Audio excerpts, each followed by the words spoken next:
Parce qu'à un moment, nous nous sommes dit que la CPI s'est servie des Congolais comme des cobayes. Cobayes. On a arrêté Martin Djolo, Katanga et bien d'autres, en fait, pour faire vivre la CPI.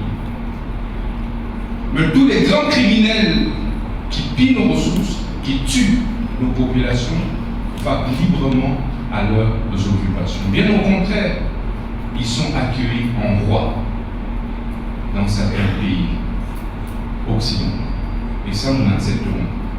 Nous voulons d'une coopération gagnant-gagnant. Nous voudrions que la CPI nous rende la monnaie de notre pièce. Nous avons été le dernier pays signataire du statut de Rome ayant permis l'entrée en vigueur de ce statut.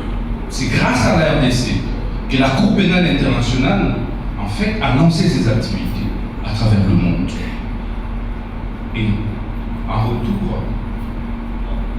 retour, c'est ce que nous observons.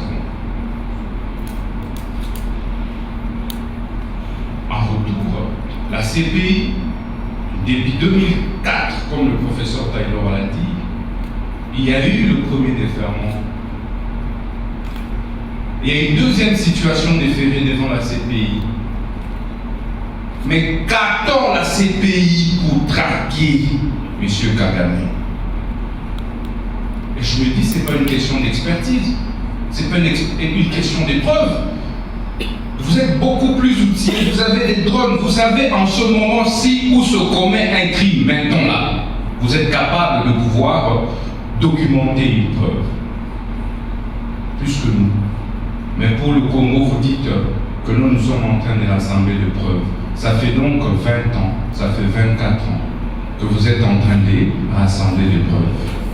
Ça fait 30 ans que vous êtes en train de rassembler des preuves. À quand la poursuite de M. Paul Kagame? Des intérêts. Donc si nous n'avons pas d'intérêt, si nous ne nous retrouvons pas dans les actions de la CPI, si nous considérons que la CPI est plutôt là pour caresser au sens du poil nos agresseurs, nos tueurs, nos pilleurs, eh bien, moi, ma proposition sera de nous retirer du statut de Rome et de nous assumer en tant que peuple. Un peuple autonome, déterminé, souverain et engagé. Et je pense que parmi les conclusions, Monsieur le représentant du procureur de la CPI pourrait envisager de manière beaucoup plus concrète les modalités du lancement des mandats d'arrêt contre M. Paul Kagame. Cela dit, je déclare ouvert les travaux de ces journées de réflexion et d'échange, entre autres sur les poursuites, les modalités de poursuite de tous les criminels de guerre et tous les agresseurs de la République démocratique du Congo.